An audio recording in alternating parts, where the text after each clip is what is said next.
What's up guys, welcome back to my channel. Today I want to show you guys how I keep my nitrates around 5 ppm or less on a 180 gallon moderately stocked African cichlid tank, so stay tuned. Nitrates is something that we all kind of struggle with, and I want to show you guys the way I do it to keep my tank at usually 5 ppm or less. This week it was actually almost up to 10.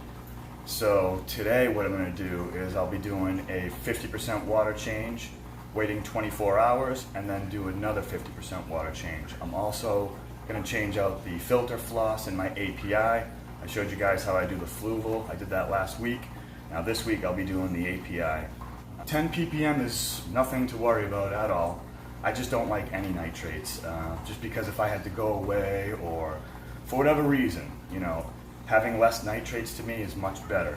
My ammonia is always zero, my nitrite is always zero. Usually when you're having a problem with nitrates, it's because you're not changing out your filter floss enough. And what will happen is, you know, over time the bacteria will build up on those filter pads and it just becomes a nitrate sponge. So I always change my filter pads as much as possible. But I never really touch the biological filtration, every once in a while. Alright, so the first thing we're going to get started with is the API. So let's get that out from underneath the tank and let's get rolling. Quick little side note guys, before you start trying to figure out your water changes and your nitrates and how big of a water change, how often, I like to make sure that I figure out how much waste my fish are actually producing. It's pretty easy to do. All I really do is on the day of the water change, right before I do the water change, I'll test the nitrates.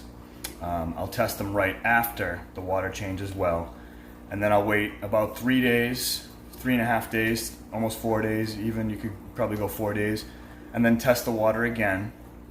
That's going to tell you how much they've produced in that amount of time, and that's going to tell you how many nitrates or what the nitrates should be over the course of a week and how much they're producing over the course of a week. And by doing that, you're able to really, you know, get a bead on exactly how much waste is being produced and how much you're going to be removing, and it just makes the whole process much easier.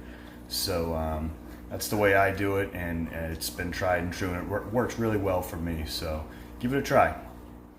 Alright guys, filter's out, and I'm going to show you guys how I do my API filter.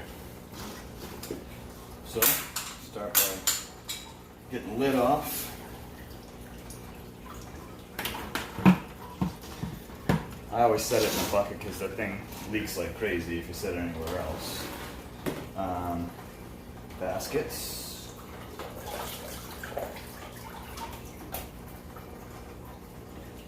If you're wondering about these elastics, this thing pops off really easily, so I had to come up with a way to keep the lid actually on nice and tight.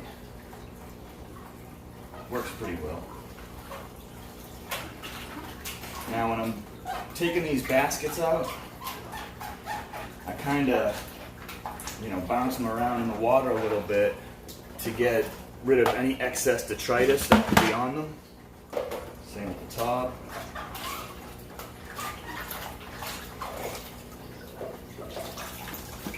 Okay. And I like to put them in the bucket the order in which I took them out. Get this in here, rinse that off.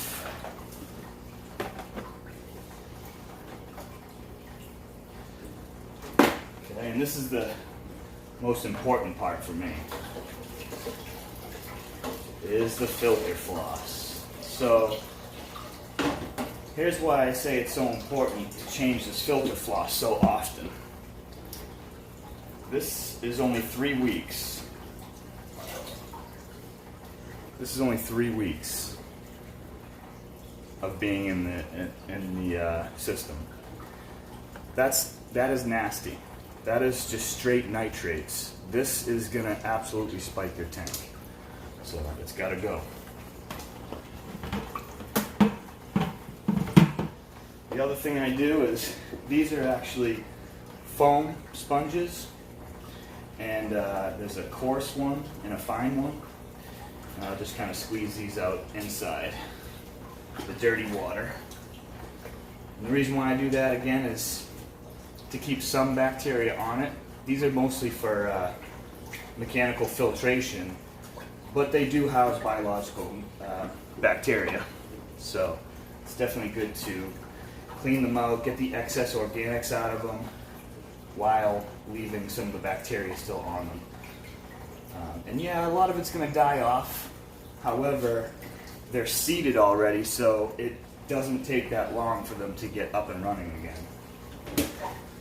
Okay. I'll dump this out.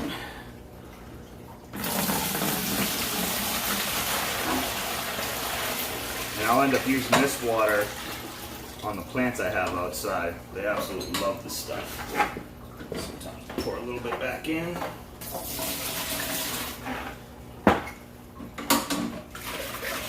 Give it a little slushy slush.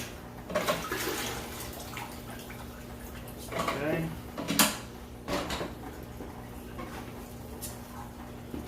All right. Nice new clean piece. It's going to go in first.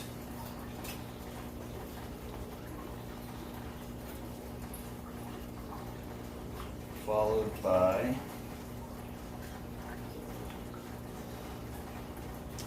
the coarse,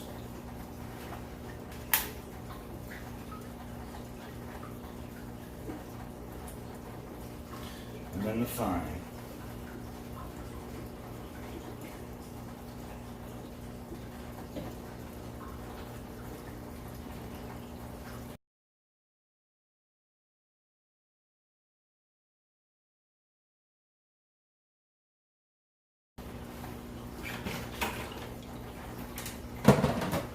That's all I do for this one. When you tighten these down, you should be tightening opposite each other, diagonally.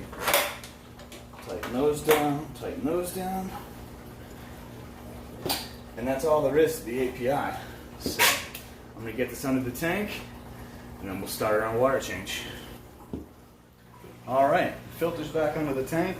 I'm going to let it run for a few minutes, and then we're going to start our water change. I like to let it run for a little while, kind of let it reseed, let the bacteria grows really quickly, so the minute it starts taking in, these excess nutrients, it's starting to grow.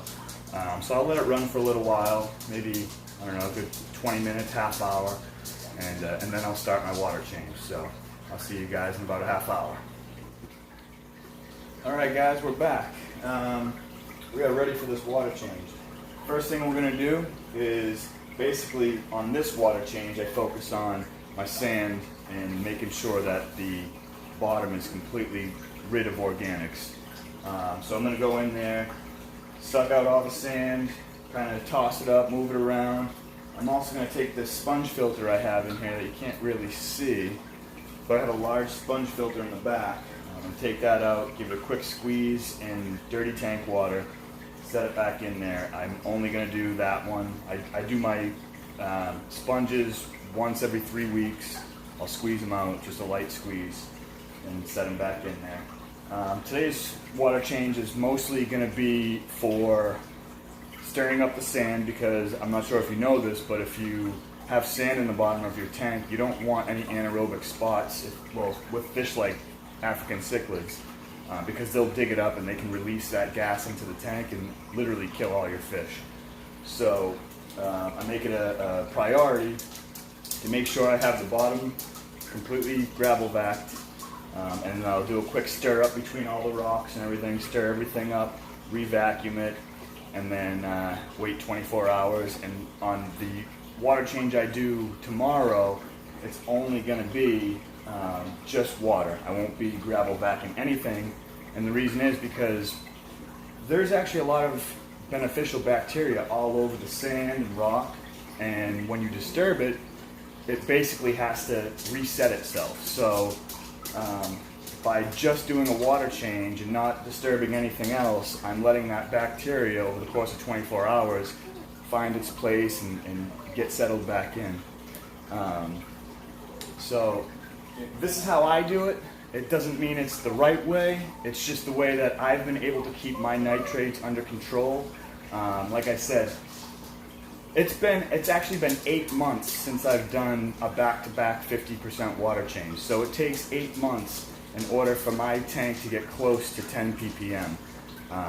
So I'll never have to deal with that old tank syndrome, and that's really where this all derived from. Was I dealt with old tank syndrome once, and I'll never deal with it again. And this is how to do it. This is how I do it. So hope you enjoyed. All right, guys, the water change is almost done. Today was all about getting rid of the organics and extra detritus in the tank. Tomorrow's water change is strictly just water. So let me know what you guys do in the comments. If you like what you saw here, please hit the like button. Feel free to subscribe. I'd really appreciate it. And let me know if this is something that you're interested in. If you'd like to see more videos like this or anything, let me know. All right. Take care, guys. Until next time.